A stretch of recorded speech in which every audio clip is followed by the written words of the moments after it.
মরণ লাশ হইলে কেউ চায় না গোসল দিতে, ছেলে আসে না বাবার কফিন কাঁধে নিতে। জানাজা দাফন কাফন ভাগ্যে যদি হয়, মানবতার ফেরিওয়ালা সে তাই অসহায়। মাবুদ সেজে দেখাটাও মা বাবা সন্তানেও দেখে না, এমন মরণ মাওলা তুমি কাউকে দিও না।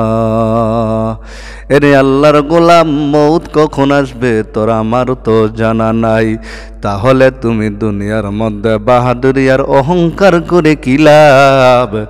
মালাকুল মৌত যদি আইসা তোমার ঘরের সামনে দাঁড়ায়া যায়, এরে আল্লাহর বান্দা, কত পয়গম্বরদেরকেও এক সময় দেওয়া হয় নাই।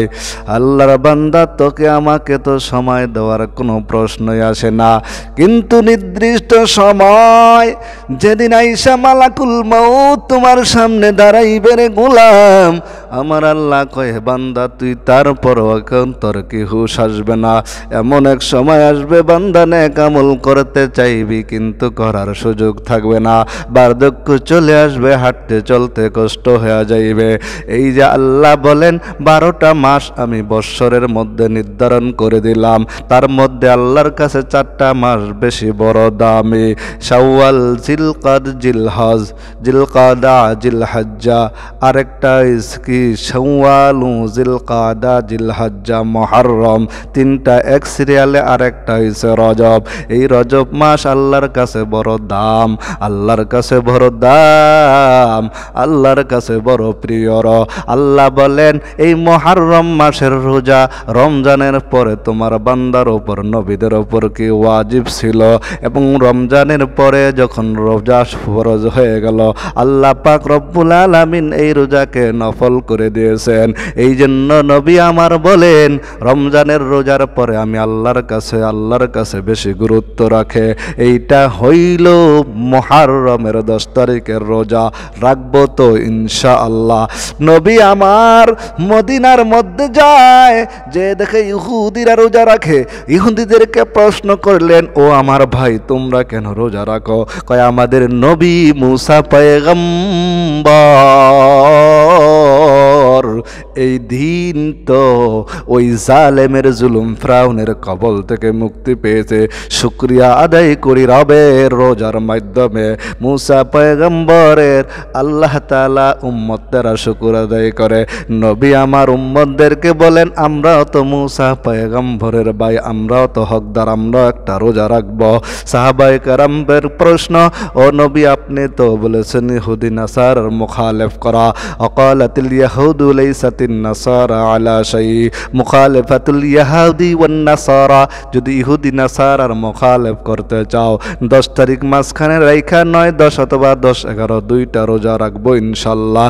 নবী আমার জানায়া দেন, ওরে আমার উম্মত 2টা রোজা যদি রাখতো, এক একটা রোজার পরিবর্তে আল্লাহ তাআলা পিছনের 1 বছরের গুনাহকে মাফ করে দিবে।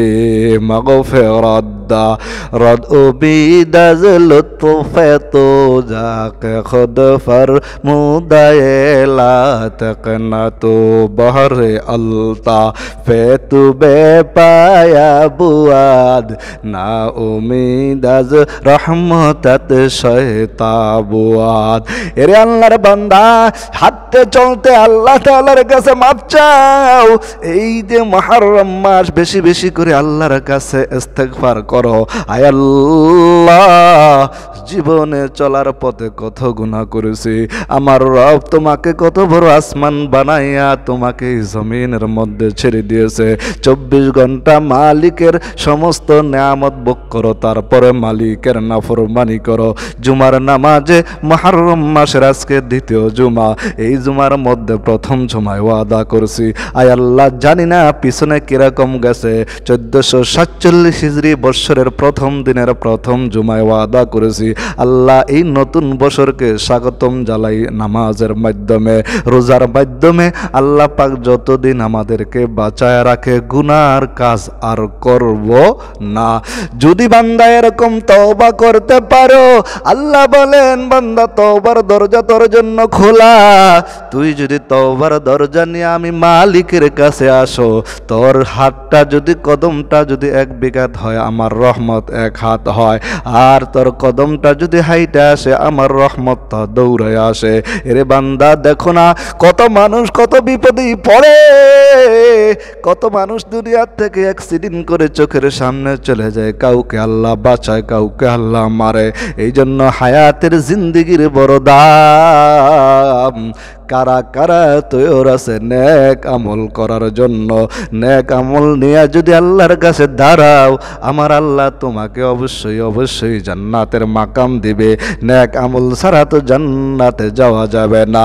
জান্নাত দো জগ সে ইয়া রব ক্যা করো, আরজু হে मैं तुझी देखा करो। आए बेरादर जन्नतु दारुल बका, बकौले रब खलीली नाफिहा, मुद्दते उम्र के दर जन्नत बवा।